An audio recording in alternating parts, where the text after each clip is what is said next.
Y le quiero dar la palabra en este momento a Juan Carlos Romero Hicks, coordinador de la Cámara de Diputados. Adelante, coordinador. Muy buen día, los saludo desde la capital del mundo, Guanajuato. Nos esperamos con los brazos abiertos cuando puedan visitarnos. Ya lo ha expresado el jefe nacional. A nosotros no nos gusta ni el modito ni el anillo al dedo.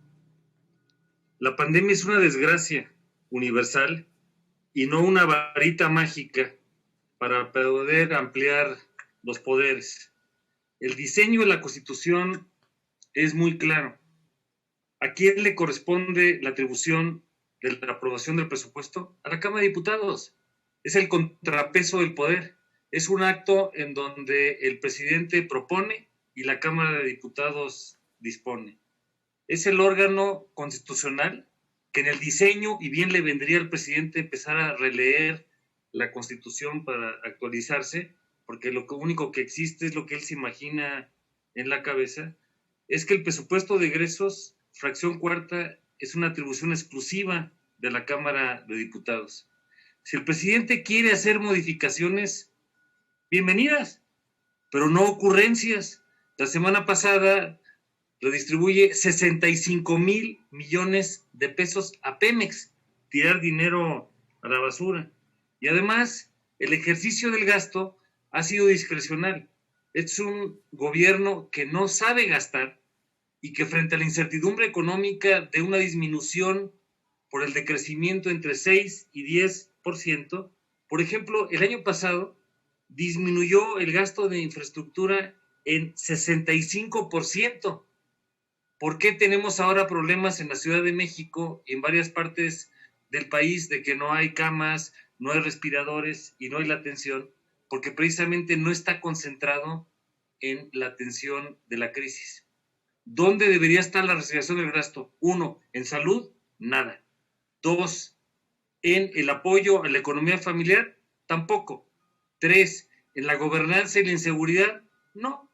4, en la educación, en la cadena de suministro de la alimentación, tampoco lo está desarrollando.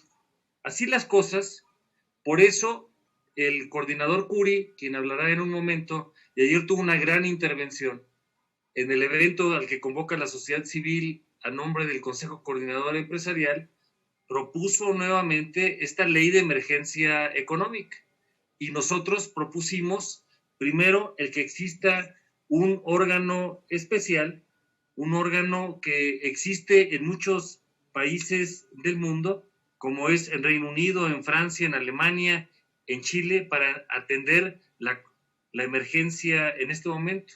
Un organismo que sea apartidista, que sea autónomo, que tenga capacidad técnica, que tenga participación de los sectores y sobre todo que haga una evaluación, porque hoy tenemos un gobierno que no escucha, un gobierno que inventa datos, un gobierno desconectado de la propia realidad.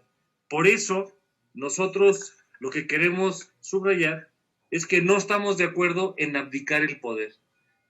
Atentaría además contra el artículo 49 de la Constitución, donde dos poderes no pueden concentrarse en una misma persona. Y lo que tendríamos que estar buscando son medidas especiales, cómo atender la medida emergente de la crisis de salud y de la crisis de economía.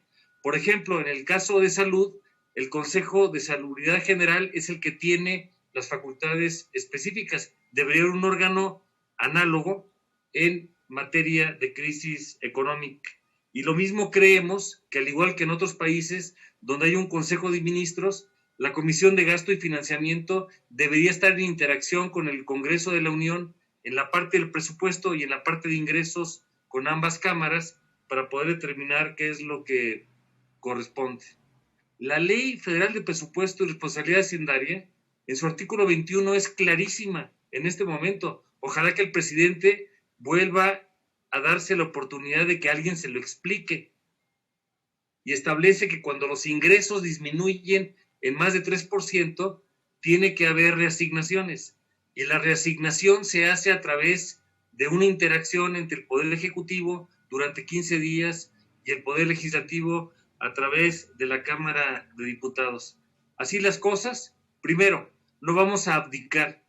Segundo, vamos a generar alternativas que puedan darle viabilidad a la crisis, porque son tiempos de unidad y de solidaridad nacional, y sobre todo vamos a darle el tiempo a las instituciones para que hagan el trabajo correspondiente. Nosotros estamos para trabajar, pero no para ceder en una sola persona una ocurrencia que quiera concentrar el poder. Muchas gracias.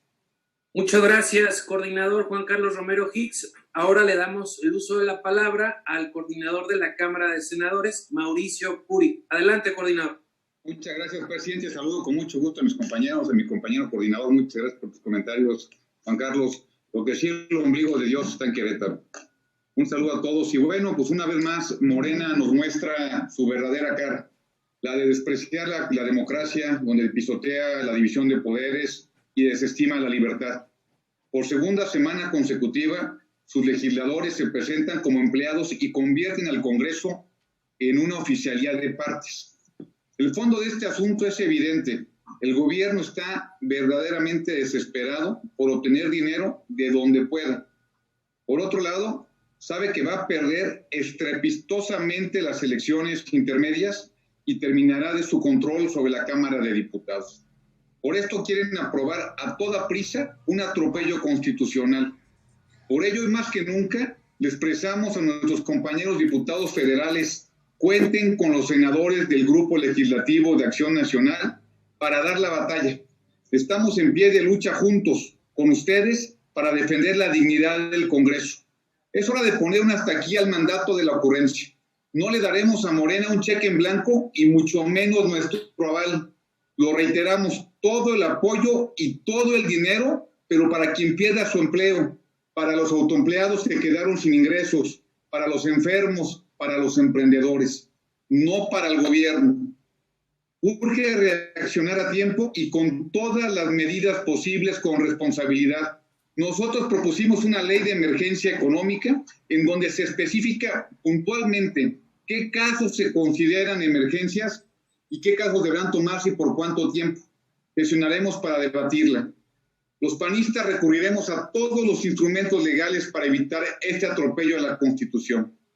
Hago un llamado a nuestros compañeros de otras fuerzas políticas para que continuemos juntos, unidos y mantengamos firmes el bloque opositor. Damos también la bienvenida a la postura republicana de Porfirio Muñoz Ledo, que coincide en que para servir al país hay que defender la Constitución. Cada día somos más y vamos a dar la lucha. Muchas gracias, coordinador Mauricio Curi. Antes de darle la palabra al coordinador nacional de alcaldes, no sé, Felipe, alguien metió una imagen, al menos yo la estoy viendo. No sé si podemos retirarla. Excelente, muchas gracias. Ahora sí, le damos la palabra a nuestro coordinador nacional de alcaldes panistas. Adelante, Enrique Vargas del Villar.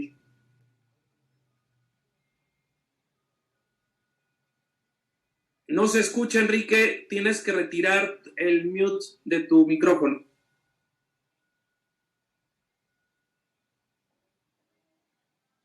Listo.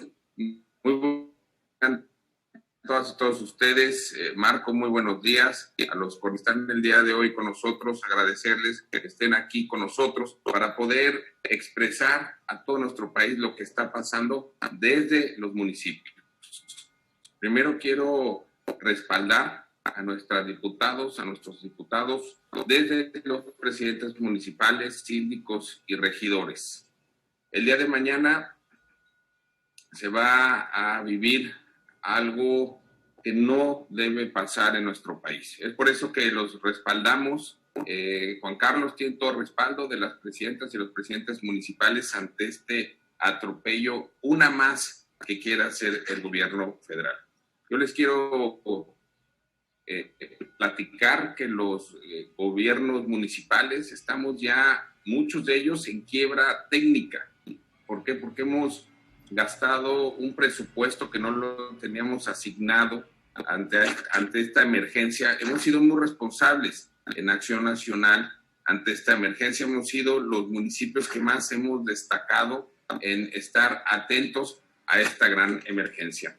lo que quieren hacer el día de mañana de quitar este fondo metropolitano, que tiene más de 14 años este fondo, más de 3.300 millones, es en contra de los ciudadanos, porque estas obras de infraestructura que tanto se necesitan en los municipios y que quieren quitar este recurso, y lo quiero dejar muy en claro en este momento, es al presidente de la República. No puede seguir quitando más recursos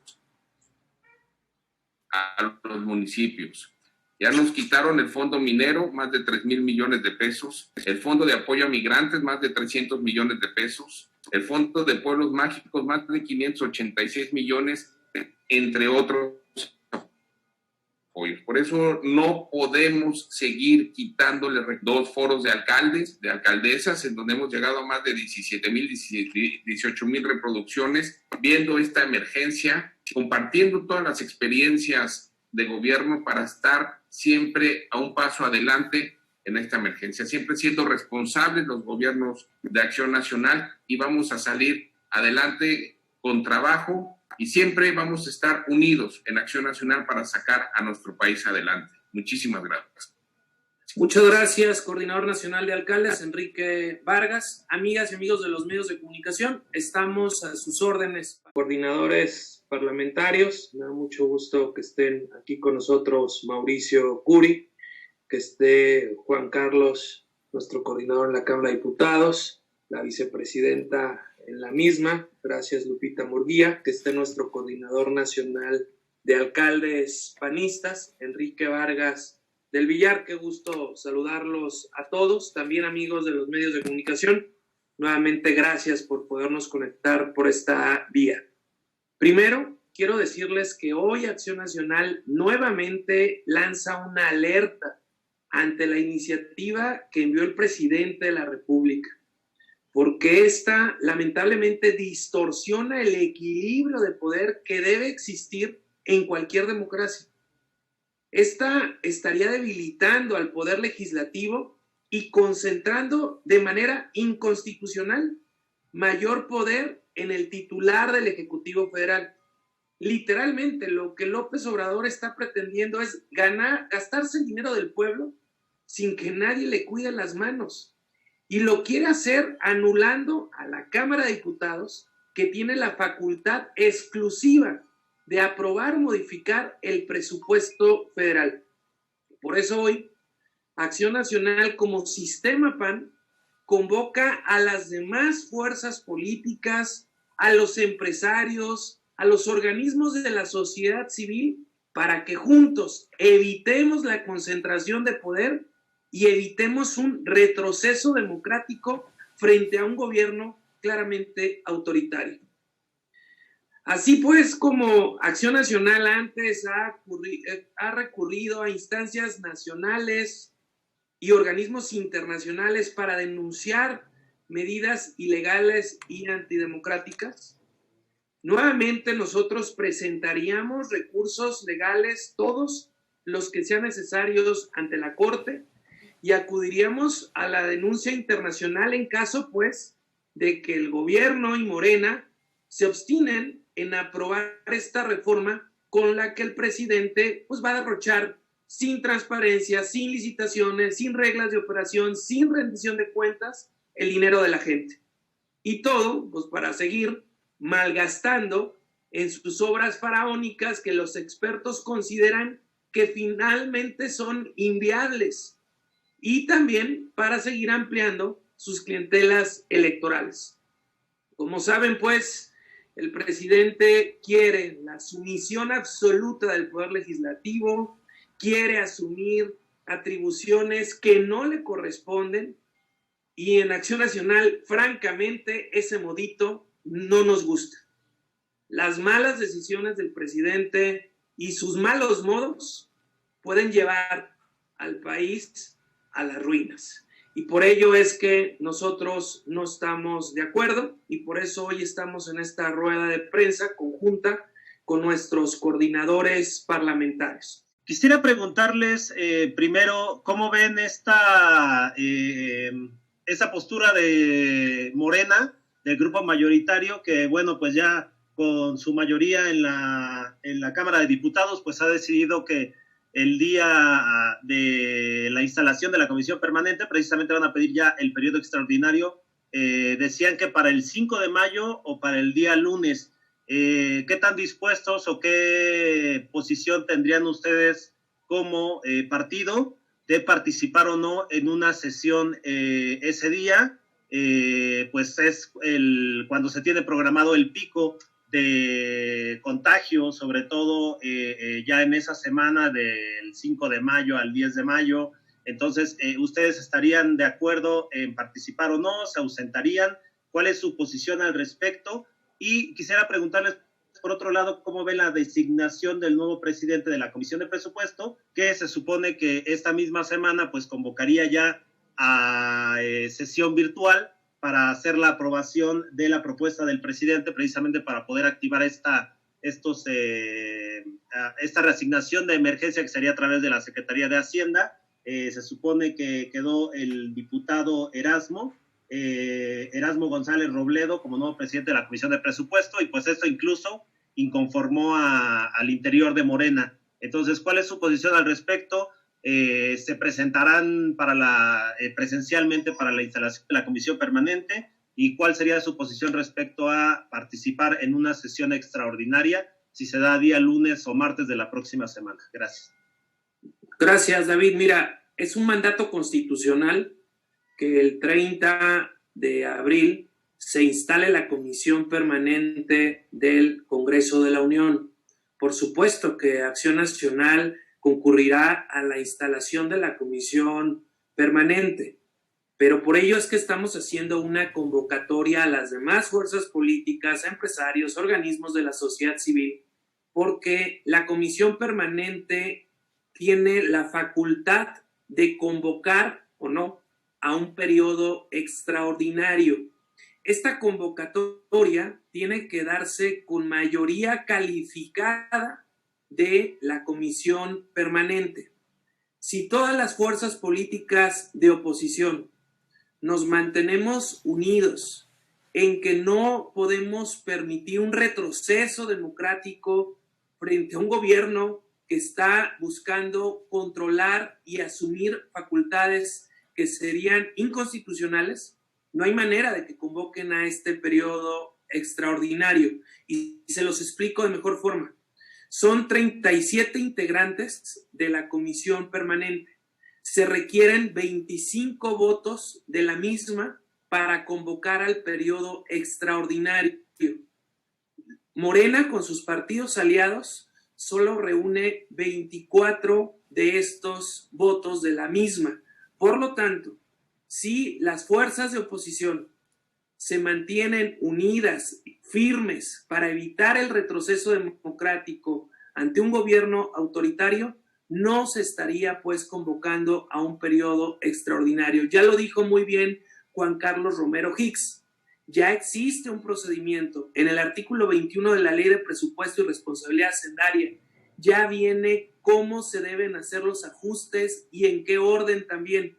Por lo tanto, nosotros creemos que no es necesario y que por lo tanto nosotros no estaríamos a favor de un periodo y menos para aprobar una iniciativa que fuera con toques autoritarios y de concentración de poder. Respecto de la siguiente parte de tu pregunta o abundar sobre la misma, yo le pediría a Juan Carlos Romero Hicks que también pudiera dar respuesta. Con mucho gusto. Este anuncio del martes es anticipado porque no se han cubierto las formalidades. Primero, no se ha instalado la comisión permanente y esta se hará, está a punto de convocarse el jueves 30 a la 1 de la tarde en el Senado de la República. Segundo, no hay materia. Fui senador de la República en las últimas 2 legislaturas y lo correcto es que a partir de materia con dictamen se establezcan los periodos extraordinarios correspondientes tanto en el Senado como en la Cámara de Diputados. Apenas se va a instalar el nuevo presidente de la Comisión de Presupuesto, Erasmo González Robledo. que es una persona de Tamaulipas, cercanas al diputado con licencia Ramírez Cuellar, entonces no podemos prejuzgar. Ahora, la pregunta es, ¿la iniciativa como está turnada se puede aceptar? No, es intransitable, es inconstitucional, es una abdicación de poderes, no es necesaria, atenta contra el artículo 73 que faculta exclusivamente a la Cámara de Diputados, y el propio artículo 49 no puede concentrarse más de un poder en una sola persona, y la argumentación es abundante. Ahora, no vamos a prejuzgar sobre la nueva persona que se va a instalar en la comisión.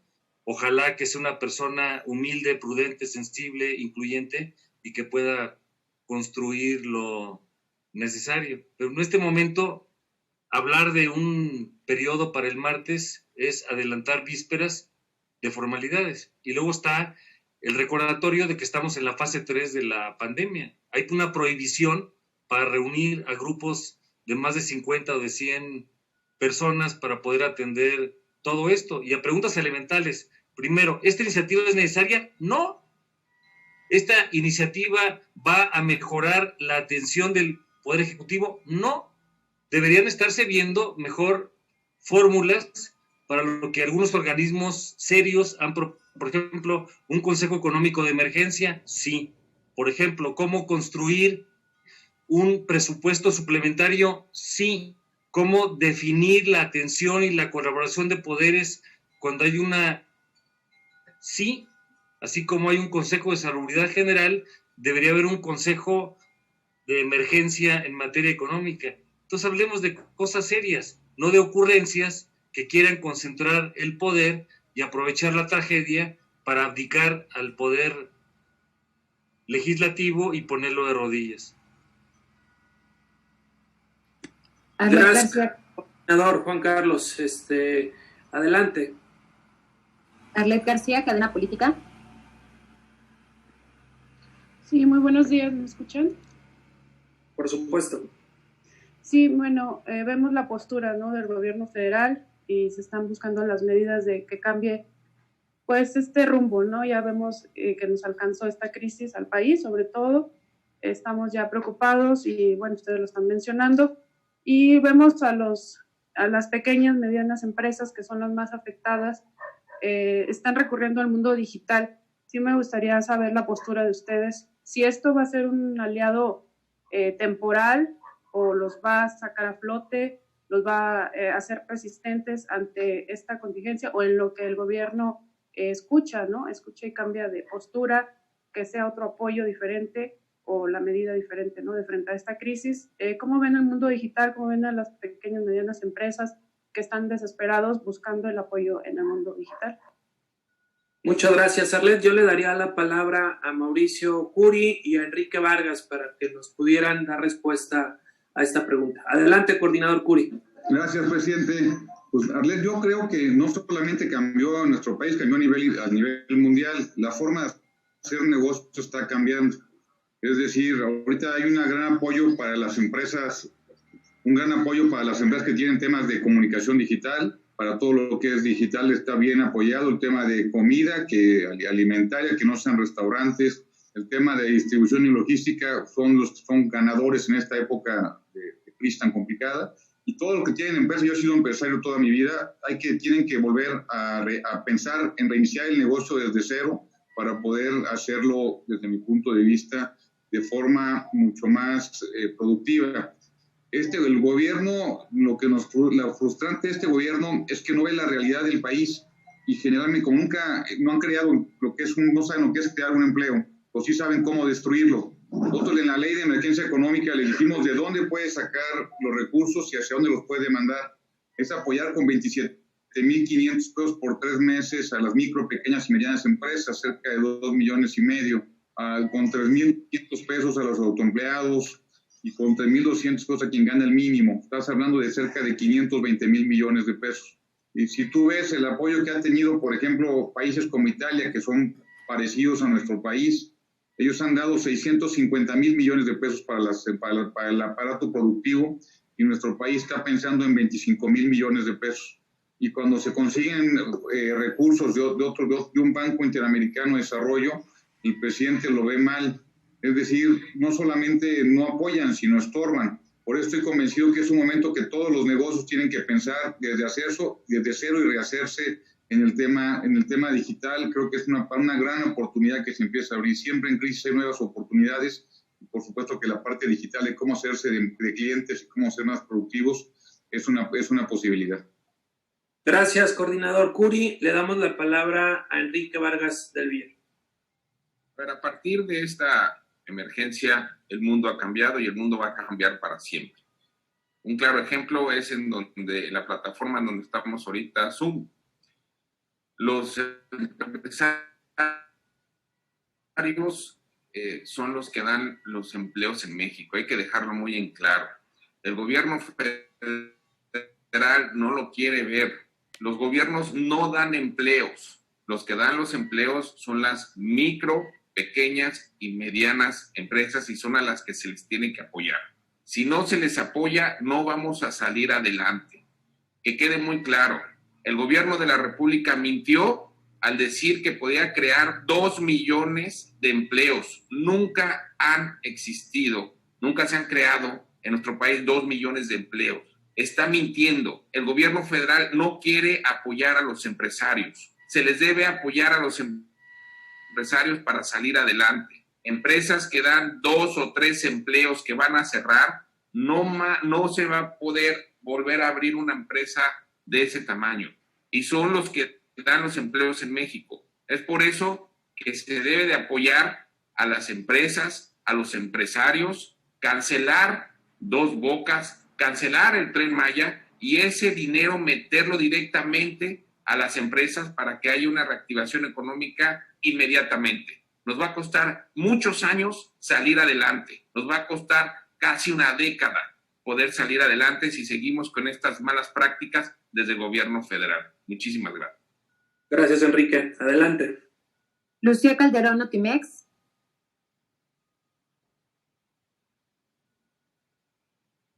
¿Sí me escuchan? Sí, Lucía. Buenos días, ¿cómo están? Muchas gracias por la atención. Una pregunta para los senadores Romero Hicks y Curi. Yo me voy a cambiar un poquito de tema respecto a la designación de Horacio Duarte, quien ocupa todavía está como miembro de la Secretaría del Trabajo y se va a aduanas. Su opinión respecto a este cambio, porque se integra el senador Agüed al Senado, su opinión sobre este cambio y el manejo que ha tenido la Administración General de Aduanas hasta ahora en este gobierno, por favor. Adelante, coordinador Curi. Muchas gracias. Pues sí, Lucía, yo tenía y tengo una muy buena percepción del senador Agüed. Creo que había sido un buen nombramiento. Sin embargo, creo que él no pudo, o le faltó apoyo, francamente no lo sé. Pero tengo una buena percepción de él y por parte de Horacio Duarte, pues no lo conozco. Le deseo la mejor de las suertes y ojalá y sí puedan empezar a mover esto que está pasando en las aduanas, que sabemos que es muy complicado y que no se ha arreglado absolutamente nada. Coordinador Juan Carlos Romero Hicks de la Cámara de Diputados.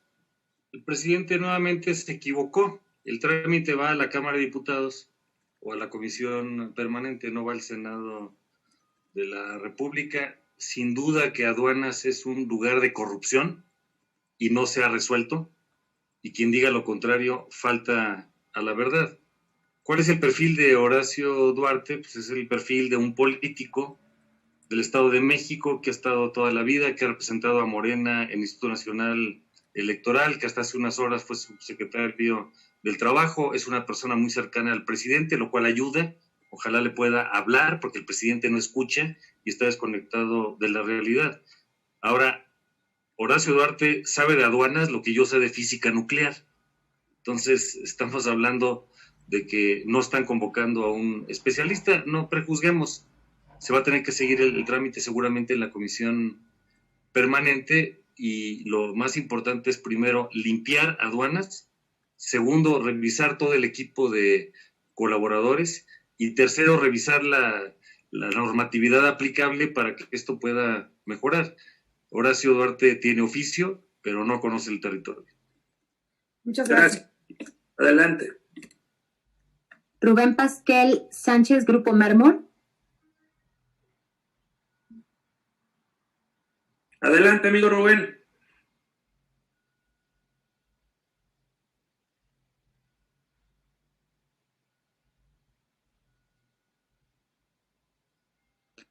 Si no, les damos la palabra a Ricardo Salustio, Revista Panal. ¿Qué tal? Muy buenos días. Mi pregunta es para el Coordinador Nacional de Alcaldes, Enrique Vargas del Villar. Si nos puede abundar un poco más en la carta que escribió el día de ayer dirigida a los empresarios de México, por favor, presidente. Adelante. Bueno, muchas gracias. Fue una carta de aliento a los empresarios de nuestro país. Fue muy bien recibida. He estado recibiendo llamadas de las diferentes cámaras en donde primero agradecen el apoyo y lo reconocen. Estamos viviendo una época de terror, de persecución hacia los empresarios. Y este llamado que hicimos ayer y este reconocimiento que hicimos ayer a los empresarios es una luz, como ellos me lo han dicho, en donde saben que cuentan con el sistema PAN, con Acción Nacional, con los gobiernos de Acción Nacional para salir adelante. Lo vuelvo a repetir, los empresarios son los que dan empleos en nuestro país. Los empresarios son los que sacan adelante a nuestro país. No es un mensaje que con las 3 obras faraónicas que tienen puede salir adelante el país. No es cierto, es completamente falso. Los empleos están en cada una de las comunidades. Los empleos están en las papelerías de las comunidades, en los restaurantes, en las fondas. Ahí es en donde están los empleos de nuestro país. Y si no se reactiva la economía, esos empleos ya están en riesgo. Muchos se han perdido. Y es por eso que esta carta a los empresarios, y entiendas empresarios desde una persona que tiene 2 gentes trabajando con él hasta los grandes empresarios, porque el gobierno federal, cuando habla de empresarios, nada más habla de grandes empresarios, como el ingeniero Slim, que qué bueno que tenemos un empresario como el ingeniero Slim en nuestro país, pues los empresarios están abajo, son los que dan empleo, y es por eso que tenemos que apoyar a los empresarios, y esta carta de ayer, de verdad que fue un estímulo para todos los empresarios de nuestro país. Muchísimas gracias.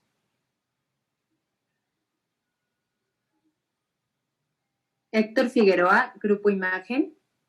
Sí, buenos días a todos. Ayer dijo el presidente del gobernador que pasada esta contingencia acepta él que se revise el tema de las AFORES.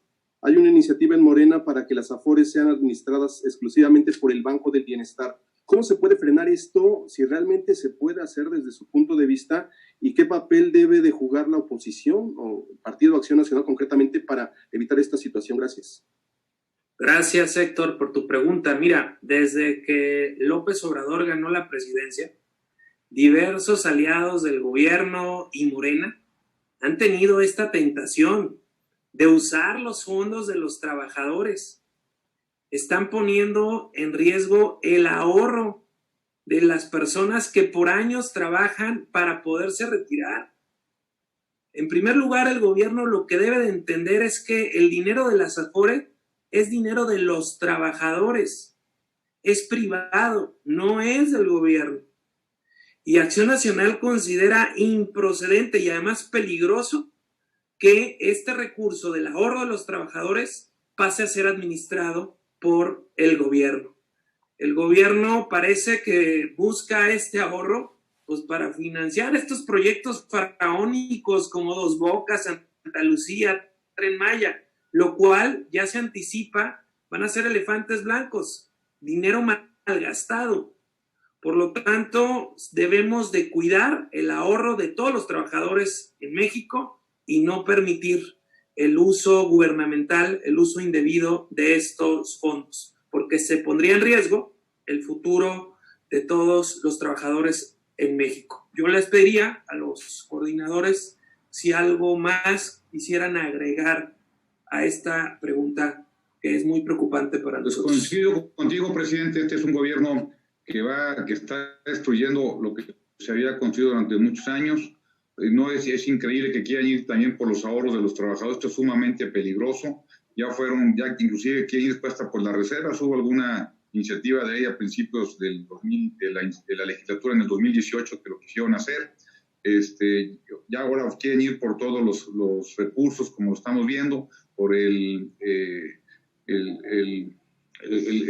Fondo Metropolitano, que es parte de lo que quieren hacer con este dinero que quieren hacer con el cambio de presupuesto, y es muy, pero muy peligroso para los trabajadores de nuestro país que quiera ahora el gobierno irse por las afores. Gracias. ¿Algo más, Juan Carlos, Enrique, que quisieran agregar? No. Adelante, entonces. Karina Aguilar, periódico 24 Horas.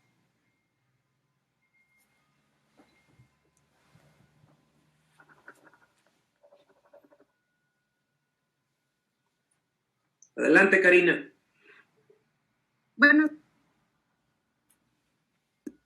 Buenos días. Para preguntarles, en el documento que manda el Ejecutivo Federal justo a la Cámara de Diputados, no dice, dice iniciativa de decreto, pero en realidad el documento dice en todo momento decreto.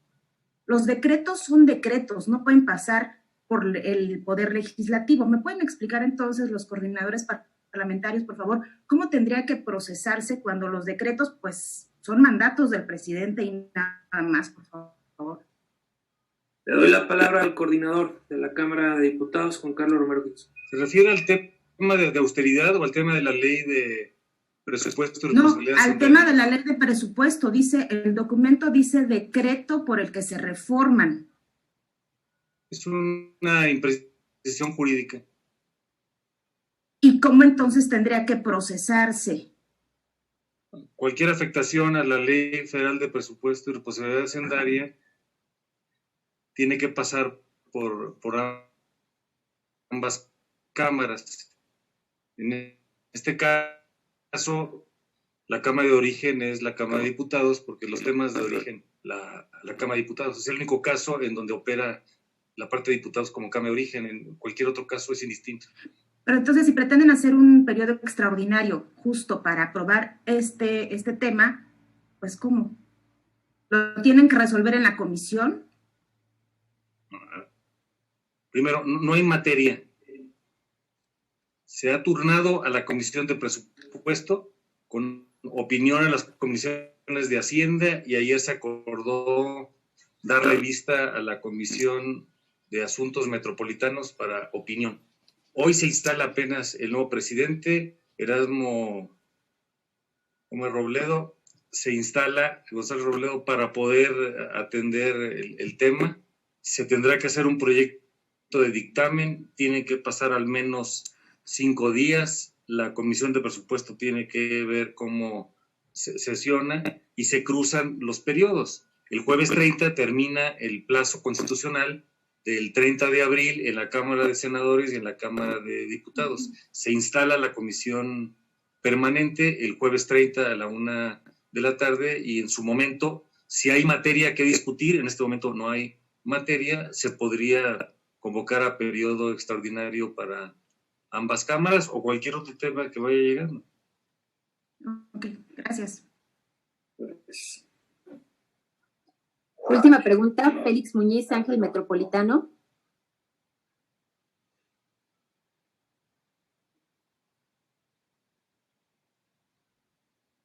Adelante, Félix.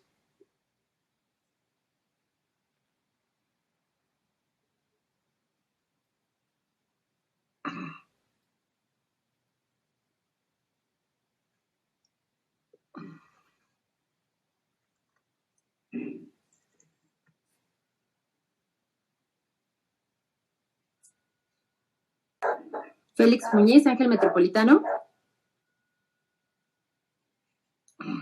Bueno, ¿ahí me escuchan? Perfecto, Félix. Correcto. Marco, comentabas hace un momento que ustedes parece ser que no van a apoyar el periodo extraordinario y que requeriría en la Comisión Permanente Morena 25 votos. ¿Hay riesgo de que compren por allí algún voto de alguna de los de oposición para que cumpla Morena este pleno? Y en la cuestión de crear 2 millones de empleos, el presidente parece que se lo saca de la manga, pero él se basa mucho en el TEMEC, ¿servirá esto, Marcos, para que se creen estos 2 millones de empleos? Por eso hemos lanzado hoy una nueva alerta ante este intento de concentración de poder que distorsiona los equilibrios de toda democracia. Y hemos hecho una convocatoria a todas las fuerzas políticas, empresarios, organismos de la sociedad, para que juntos paremos este intento de retroceso democrático frente a un gobierno autoritario.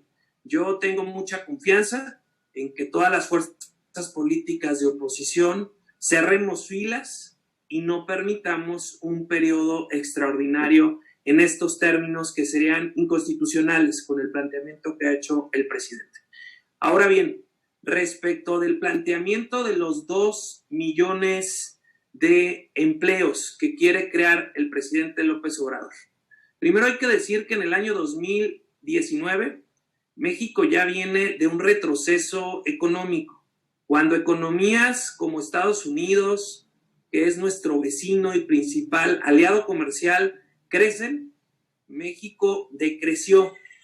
Esto ya no había ocurrido en México. Nuestras economías iban en un paralelo. Si crecían los Estados Unidos, crecíamos nosotros. En crisis, evidentemente, ambos países se veían afectados. En esta ocasión, los Estados Unidos crece y México decrece. Se perdió la creación de empleos formales. En lo que va de este periodo de pandemia, ya se han perdido arriba de 700,000 empleos formales. Cálculos también hechos por el propio subgobernador del Banco de México. La pregunta es, ¿cómo el presidente habla de crear 2 millones de empleos si a la fecha ya se han perdido al menos 700,000 millones de empleos? Ese es parte del grave problema del presidente, que no tiene la realidad, que no la reconoce y no la asume y no está tomando medidas para enfrentarla de forma correcta. Esos 2 millones de empleos solo están en la cabeza del presidente. Ahora ya finalmente, Marcos, ¿crees que finalmente el presidente, al momento que no se haga el extraordinario, no se modifique la ley de presupuesto, los llame mezquinos y que por eso no avance su cuarta transformación? Ya ha dicho el coordinador Juan Carlos Romero Hicks que ya existe un procedimiento en la Ley Federal de Presupuesto y Responsabilidad Hacendaria. Es el artículo 21, que habla de que cuando los ingresos de la Federación sean inferiores al 3%, ya hay un procedimiento para enviar una iniciativa a la Cámara de Diputados para corregir y hacer los ajustes que sean correspondientes. Y además ya hay un orden de prelación en la propia ley. ¿Cuáles son los gastos que deben irse limitando o recortando precisamente para hacer frente a una contingencia o emergencia económica como la que estamos? Al contrario, gracias a ti. Diputado, sí, adelante, diputado. Gracias. A reserva de que pudiera haber algunas preguntas adicionales. Ayer lo decíamos en el evento del Consejo Coordinador Empresarial. Un virus apresuró la llegada de la quinta transformación. La cuarta ya no existe. Y esta ni el presidente de la República la vio venir. Nosotros, por instrucciones del presidente nacional, estamos trabajando en sistema para ver el interés superior del país. Empezando por el lugar donde la persona tiene nombre, rostro, corazón, domicilio y apellido, que es el municipio. Y aquí celebro la presencia del gran liderazgo y las aportaciones de Enrique Vargas. Necesitamos ver la República desde lo local, desde los más de 2,450 municipios del país, toda la parte de la coordinación estatal, los congresos locales, el Congreso de la Unión. Y en este momento nadie tiene por qué medrar con la tragedia. No podemos ser personas que sucumban a la mezquindad. Necesitamos generar propuestas que vayan más allá de partido e ideología. Y ante la ausencia del presidente, porque no hay presidente, no está en la realidad cotidiana actuando, hoy la sociedad, el resto de los poderes públicos, necesitamos construir una agenda de unidad nacional, de solidaridad y de altura de miras, y es en lo que estamos trabajando. Esa es la convicción de Acción Nacional. No son tiempos para pensar en elecciones, eso ya vendrá en su momento. Hoy la sociedad lo que quiere son resultados, resultados y más resultados, y es el espíritu y la convicción que nos mueve. El próximo jueves se instalará la comisión permanente y ahí seguiremos construyendo desde el espacio republicano. Aprovecho de que está escuchándonos la senadora Guadalupe Murguía, quien es vicepresidenta del Senado de la República, y ella estará coordinando la parte del proceso de los senadores, y con ella y con todas las demás personas haremos esta construcción necesaria.